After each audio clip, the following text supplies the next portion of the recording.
Reusing passwords makes it easier for threat actors to gain access to your accounts. They may not actually be using it to take money.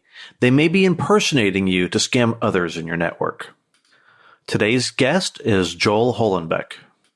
Joel is a cybersecurity executive with over 25 years' experience in multiple disciplines. He is a CTO at Checkpoint Software Technologies and leads a global team of cybersecurity experts dedicated to understanding the challenges that customers face and helping them stay ahead of the ever-evolving threat curve. I'm your host, Chris Parker, and this is the Easy Prey Podcast. Joel, thank you so much for coming on the Easy Prey Podcast today. Thank you for having me, Chris. It's definitely an honor to be here. Thank you. Can you give myself and the audience a little background about who you are and how you got involved in cybersecurity? Yeah, for sure. Well, I am Joel Hollenbeck, of course. I'm the Director of Engineering here at Checkpoint Software Technologies. I have been doing 100% cybersecurity-focused roles for going on 25 years now. In fact, my first job was cybersecurity-focused. When I was 18 years old, I worked at the Federal Reserve Bank here in St. Louis and did a lot of security work there.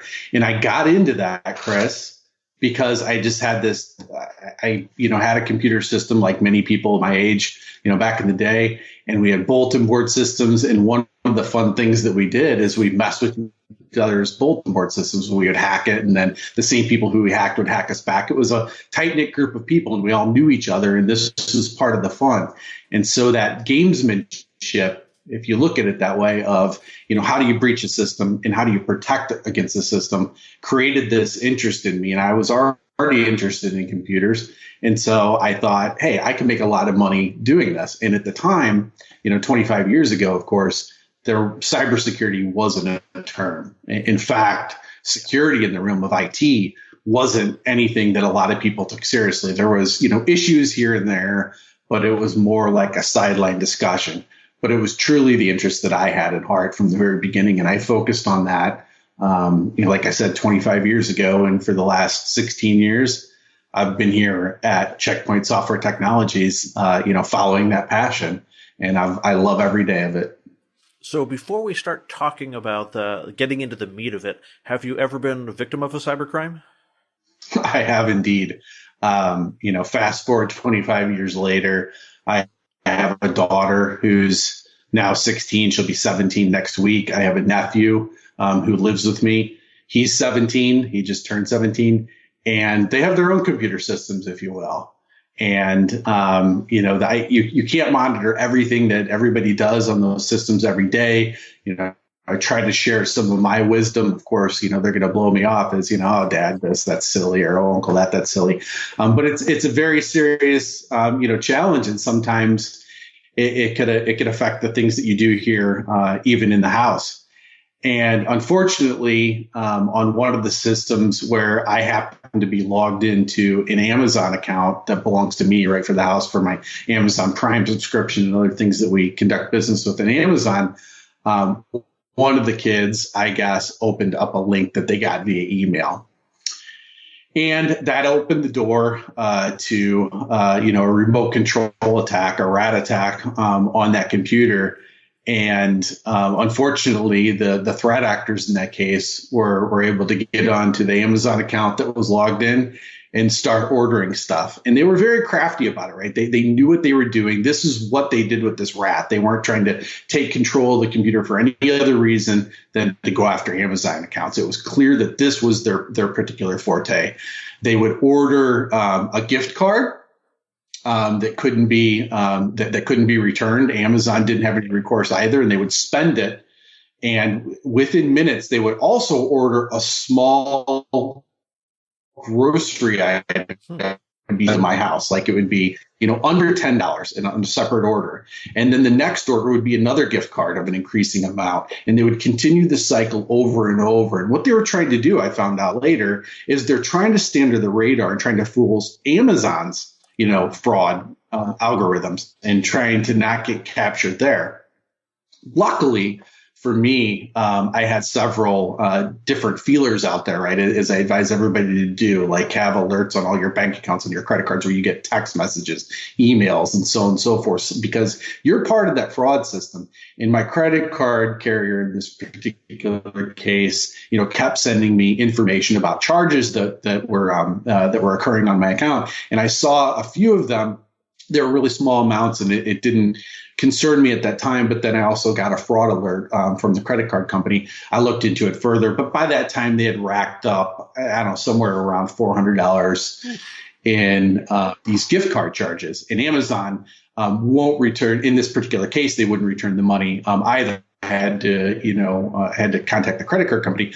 But as long as I claimed it was fraud with the credit card company, they were able to recover the money and work it out with Amazon. And I was out nothing. But none of us, right? Even me, who I consider to be, I'm very cynical when it comes to emails and text messages and links and stuff like that. We could get breached like that, right? I'm logged into a system here at home. Other people have access to it. It's a family computer, and there you go. And certainly mistakes were made, but none of us are invulnerable to the threat actors that are out there. Yeah, and that's a perfect lead-in. It happens to be a perfect lead-in to our discussion today about the report that Checkpoint has been putting out for a number of years on the brands that are being used for phishing attempts. So let's go ahead and talk through that and kind of what the trends are in that arena.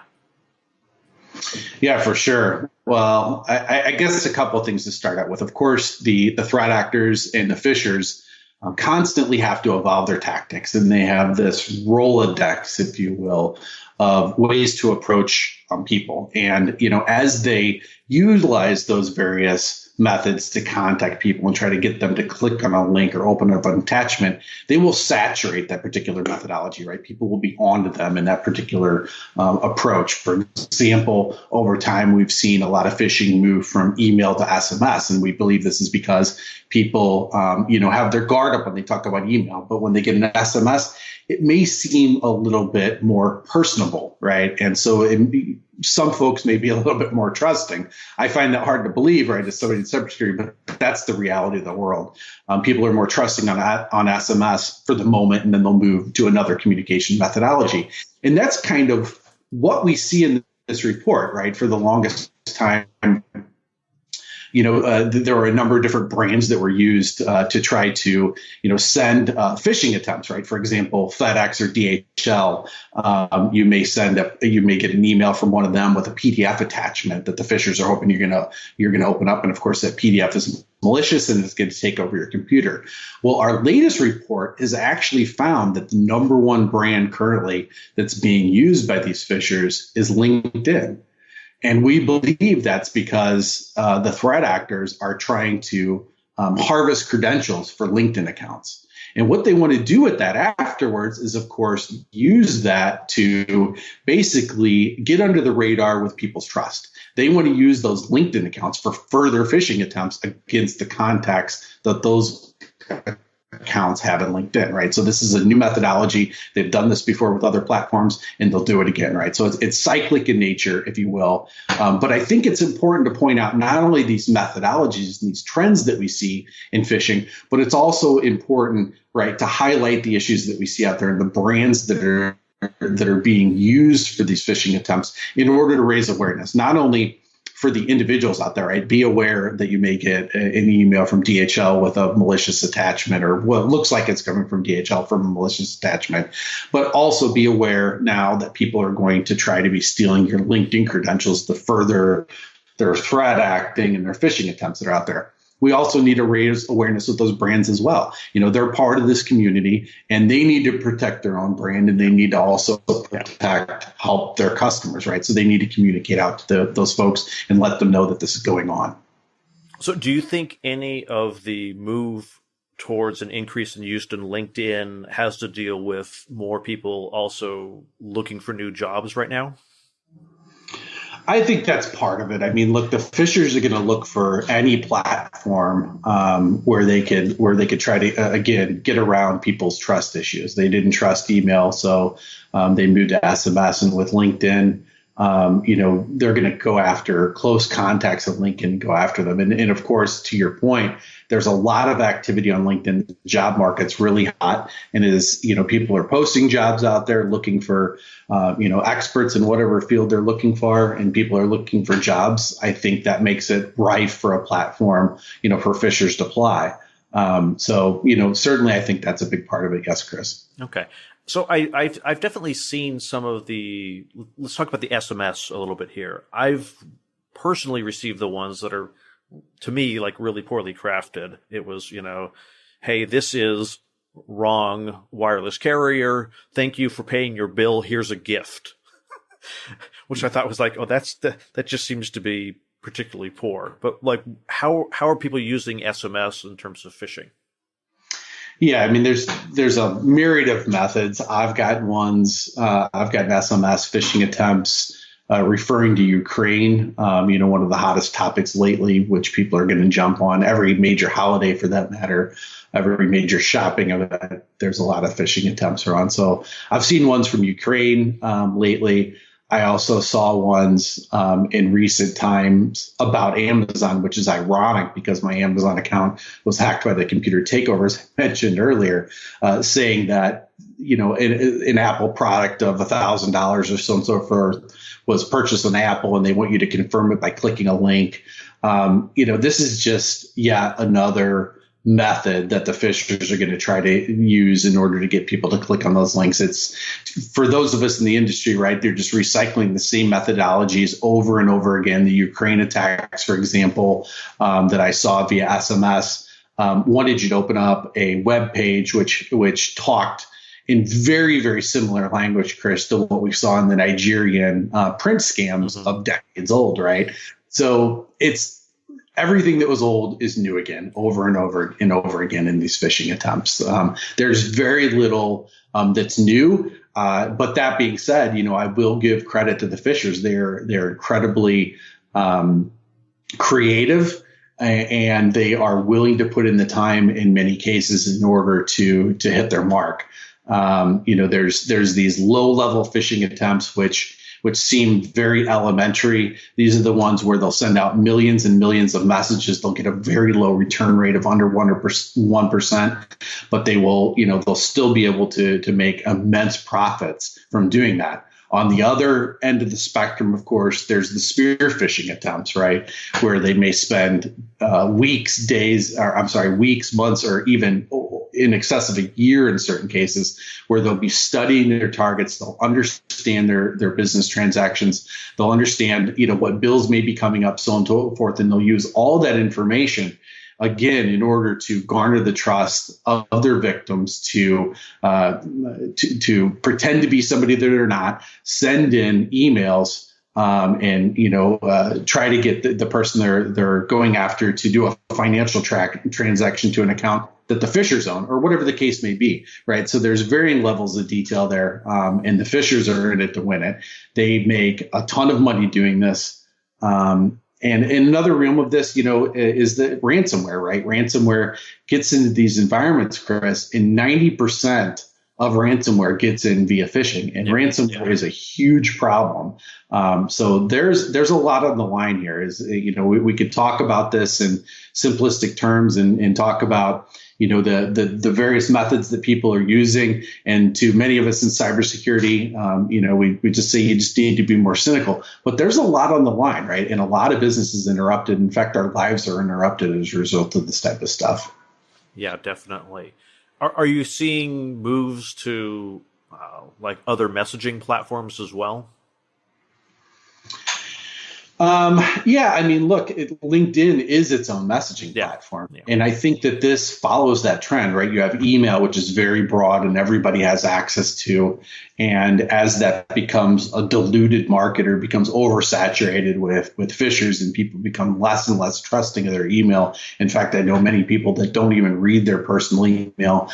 Their personal email accounts, they only go out there if there's a particular piece of information they need to get from that. For example, like a receipt for something that they bought online and, it dumped it in there. They just don't read their personal email anymore. So as I mentioned earlier, people move to SMS. I think that what you're seeing with LinkedIn is precisely that. People don't trust the SMS messages, or a great many people don't trust the SMS messages. And as their success rate on those platforms, email, SMS, wanes, they're going to move to something else. And quite frankly, and I hate to give anybody kudos, but I think LinkedIn is a brilliant move if you're a phisher, right? Because these are close in contacts. They're professionals, or that's the context of the communication methodology.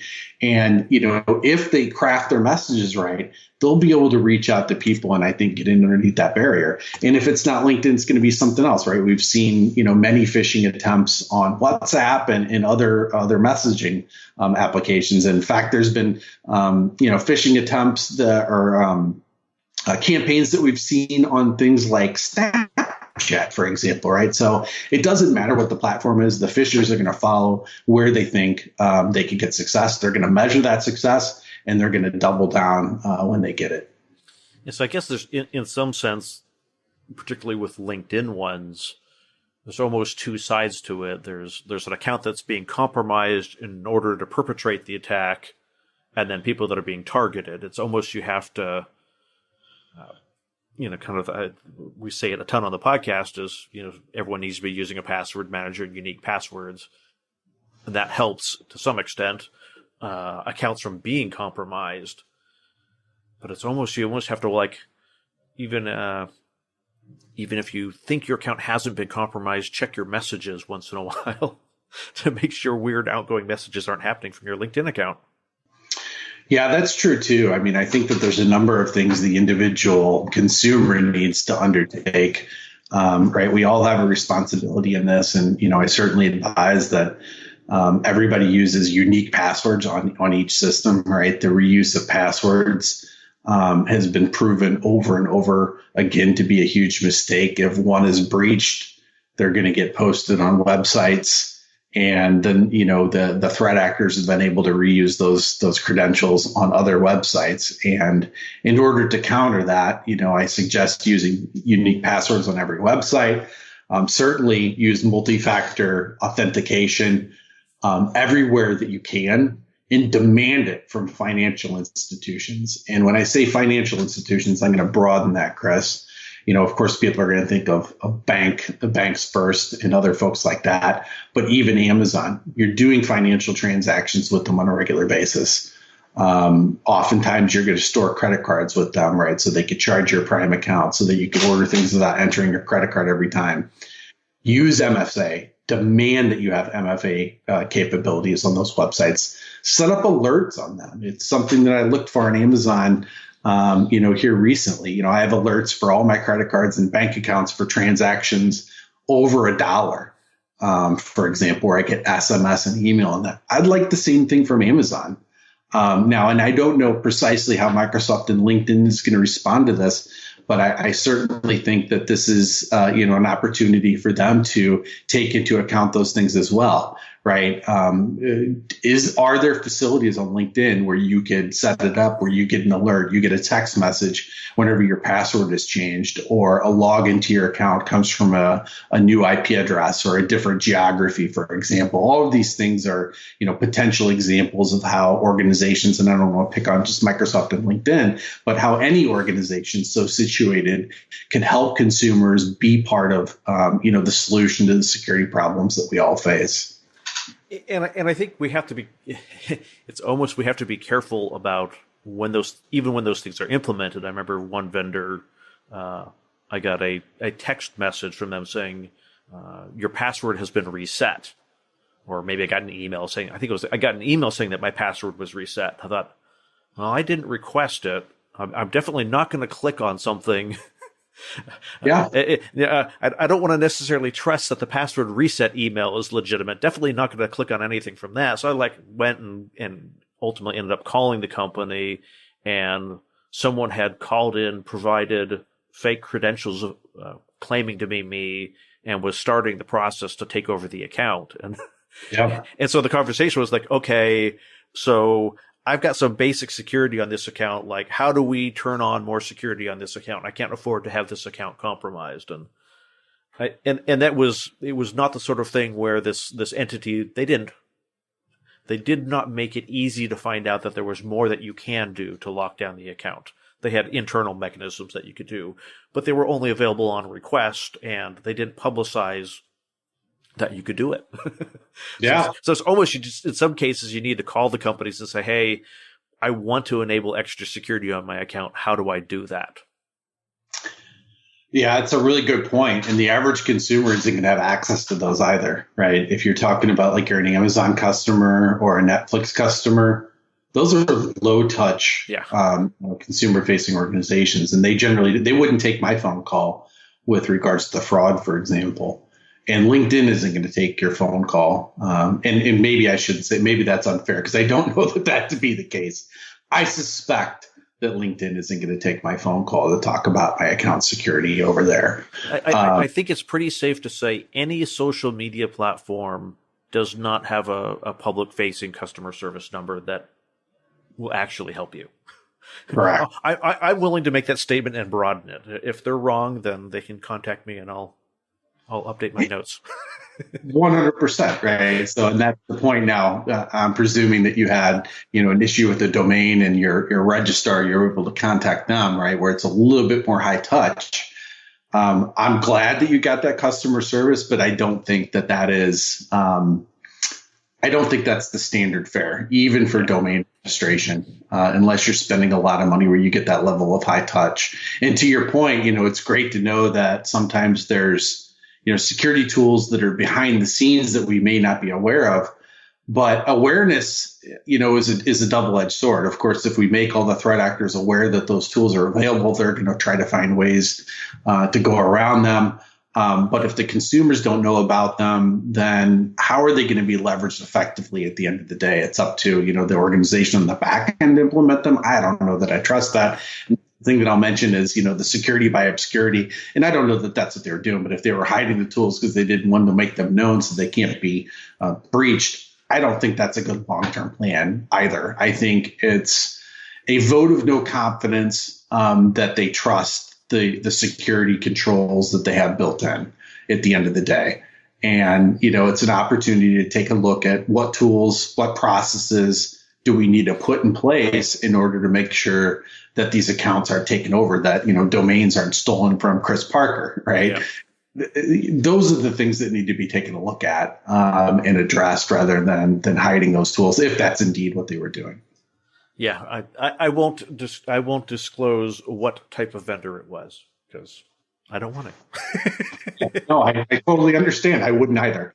But these are the things like that you need again, with Amazon, LinkedIn, whatever the services are, certainly the financial ones where you get those alerts. It saved me. And I definitely, encourage everybody else to do that, right? From their bank accounts to their credit reports online. Now, on the other end of the spectrum, of course, there's a cost of that, right? We get oversaturated with all these notifications, and are we paying attention to them? Yeah. And maybe some of those, to your point earlier, some of those could be phishing attempts as well. And some of this is just security awareness 101 as well. I don't click on links in SMS messages that I get. I try not to click on links in fact, in emails. I advise people, especially when you talk about some of the more contextual things, like every holiday, for example, there's going to be phishing attempts that try to get you to go to purchase brand name X or whatever the hot thing of the day is. And phishers are going to take advantage of that. So when you get emails like that, what they're trying to do is they're trying to create a sense of urgency. Yep. They're trying to take advantage of your emotions for that given holiday and trying to get you to, take advantage of a deal that's literally too good to be true. And when you get an email like that, again, whether it's for Christmas, Valentine's, whatever the day, whatever the particular topic is, they're trying to get you to click on that link before you think to critically about it, right? Yeah. Is this a lookalike domain? Is it spelled right? Is my grammar correct in the email? And all of those things. So again, my advice is don't click on any of those links. If there's a product that you want to buy, whether you see it in email or you see it on TikTok, like for example, my daughter brought me TikTok and she saw a product advertising there and she wanted to get it and, was pulling up the website on TikTok. I was like, let's take a pause. Let's go, to our favorite search engine and let's search for the particular product, find it there on a trusted website, right? That we could find, and we'll transact business that way rather than going through a link that's, being advertised to a teenager on TikTok, right? So, and this is the same thing that we should do with those emails that we get, right? Ensure that you're on a trusted brand website. You're not on a lookalike domain. And, just be incredibly cynical about those things. When I talk about this quite often, Chris, I describe it as healthy. You have to have a healthy sense of everything that's going on out there. You have to take pause when you get these things. But I think the reality of the cybersecurity world that we face today is it's not just, it's literally cynicism. And I hate to encourage people to be cynical, but you have to have cynicism to survive in the world that we're in today, online at least. Well, I think it's just a matter of realizing that there's risk. It's risk assessment. I don't look at it as being cynical, but rather risk assessment. What are my risks associated with clicking on this link versus the benefits of it? And it's going to take me a little bit more time if I go to my favorite search engine and search for a product there versus click on the link. But the risk is, going to a site that's going to, steal my credit card information, or worse, I click on a link that's going to compromise my computer. Yeah, to me, it's a matter of risk assessment. I mean, we make those risk assessments when we're walking down the street every day. We're not going to walk into a dark alley at night with a bunch of suspicious figures in it. So why would we do the same thing online?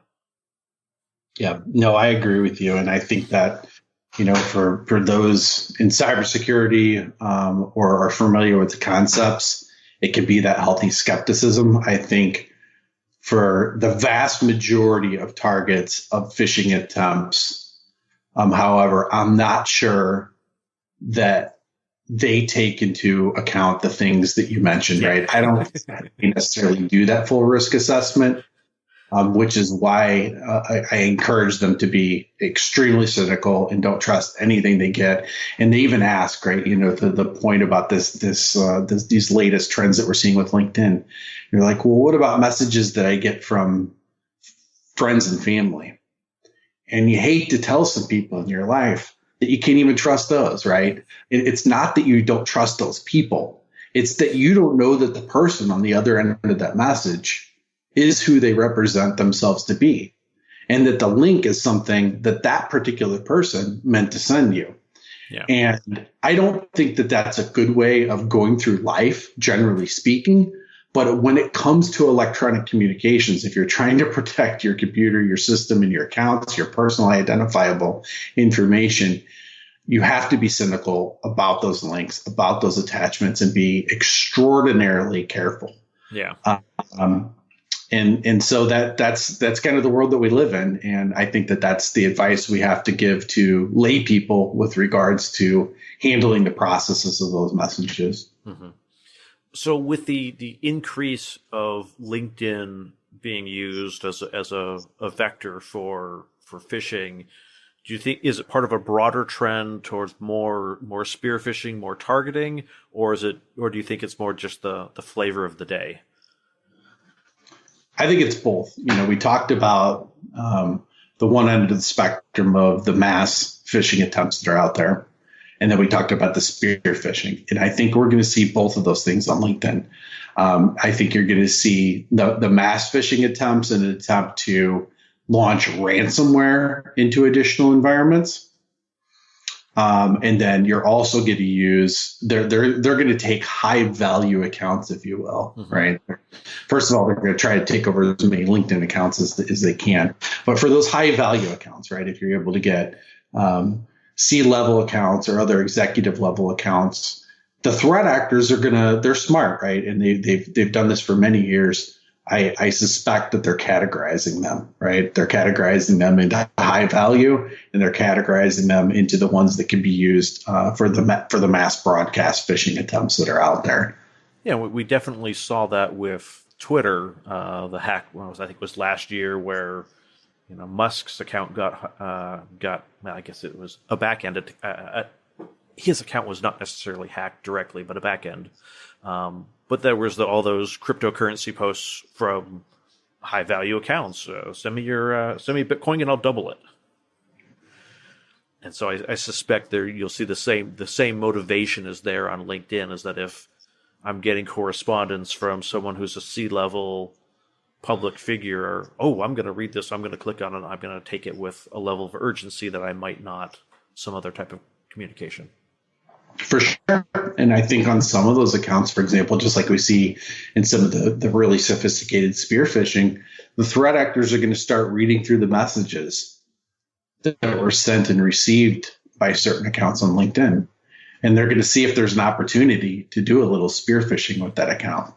They're going to read how they regularly transact business, who they transact business with, under what circumstances, and how do they regularly exchange, for example, attachments via those LinkedIn messages. And they're going to leverage that to make the most profit from it. By far, of course, when you talk about volume, the most of the accounts are simply going to be used for the mass broadcasting of phishing attempts under the cover of somebody that semi-closely in a professional circle. But there will be a great many that are used for extraordinarily sophisticated spear phishing. So watch out, right? So I know with romance scams, it's very common so that the dating platform isn't aware of what's going on, that the scammers will try to move people over to WhatsApp or SMS or some other sort of messaging platform. Do you see the same sort of thing in the spear phishing attacks on LinkedIn, or are they kind of lingering in those accounts for longer times? Yeah, it's a good question. I think it's yet to be seen, though, Chris. I don't think we have enough data to know precisely how they'll operate in that space. When you talk about the romance scams, this has been something that's going on for quite some time, and of course, consumers have demanded of them that their algorithms and their methodology should do a better job of filtering out those scammers, right? People are on dating websites to date people, not to get fished by scammers. So people get, understandably upset when they get inundated with that type of activity. What LinkedIn is going to do here, what tools they already have in place, and how they're going to leverage them, given these trends, it certainly isn't known to me yet. It's definitely an interesting question, and I think it warrants more investigation and more research by the threat researchers, and certainly by LinkedIn to understand what that's going to look like. It's a sad day when a professional platform has to go to a dating platform for algorithm advice. Yeah, for sure. And look at it this way, though, too. I mean, Microsoft is they have one of the largest cybersecurity businesses in the world, right, in terms of income. So it's not that they're without the talent and without the tools. They certainly have it, and I'm sure that they're doing a ton of stuff, that just isn't known to us quite yet. But this is something that needs to be advertised by LinkedIn, by Microsoft, and of course, we need to talk about in the context of podcasts such as yourself to get the word out, right, to people that are on LinkedIn, so that they have awareness of this issue, and also, of course, to make sure that this is known in the news to folks like Microsoft and LinkedIn, so that they're doing something about it. So, if you were to prognosticate here, what platform or what website or what brand do you foresee as being the next kind of rising star in your guys' list? Yeah, that's a really good question, and I think that my crystal ball in terms of that is a little bit foggy at the moment. But I think that what we could look for is a lot of the collaboration platforms to be heavily targeted by the threat actors, right? We talked about email and SMS earlier, but email. There's been this trend for the last couple of years where people are moving more and more to SaaS-based collaboration tools, whether it's Slack or Teams. Even Zoom has a lot of these capabilities, built in. And so I think that we're going to see a lot of those collaboration tools now targeted again for the same reasons, right? Because it's a little bit more trusted. If I get a message on Teams, maybe I don't have the same guard up as I have when I'm looking at my personal Gmail account, because Teams is 90% professional, at least with regards to how I use it. So I think that, the threat actors, and they already are, but I think that that's going to continue to trend in that direction where those collaboration tools are utilized. That's interesting. We'll have to check back next year and see if Slack is moving up the list. Yeah. Yeah. Not that I'm rooting for that. I'm rooting for everybody to somehow go down the list and there to be no number one player. Yeah. Let's hope. So do you guys put out the report quarterly, or is this a once a year report on the brand phishing? This has been published quarterly for quite some time now. So it'll be interesting to see, what the results are later this year as things trend. I think that, this is the most valuable on a quarterly basis because it allows you to kind of see where the phishers are going and what's in their head. And it also betrays, right, where they're not having success as they start moving off of some of these platforms and moving away from particular scams. Gotcha. And we'll definitely include a link in the show notes to where people can download the report. I know the URL is a little squirrely and hard to read, so we'll put that in the show notes. We were also talking beforehand. Can you tell me what sort of information they can find on blog.checkpoint.com and research.checkpoint.com? Yeah, those are the two main websites. Of course, Checkpoint has been in the security industry for going on 30 years now. It's our only focus. It's all we do is cybersecurity. So our own threat researchers, which we refer to as CPR or Checkpoint Research, do a ton of research. We're publishing articles on a weekly basis on the research.checkpoint.com site, and on the blog.checkpoint.com site, we're publishing, more consumer facing information such as, this brand phishing attempts report. A lot of great information, a lot of good security awareness. So certainly encourage folks to keep up with that information. Awesome. And if people want to find you on social media, are you posting about cybersecurity related stuff? I am, and maybe somewhat ironically, LinkedIn is the number one platform that posts cybersecurity information at on that. Of course, I go to in-person events all the time, so I am on LinkedIn under Joel Hollenbeck. My account has not been taken over at this point, Chris. But if anyone receives a message from you asking for $100, that's definitely a scam. Yeah, definitely don't take me up on that. Joel, thank you so much for coming on the Easy Prey podcast today. Thank you for having me, Chris. It's been a pleasure. Thank you for listening to this episode of the Easy Prey podcast. If you found this episode helpful, please share this episode with someone you know and leave a review at easyprey.com/review. Notes and a transcript of this episode with Joel Hollenbeck can be found at easyprey.com/123.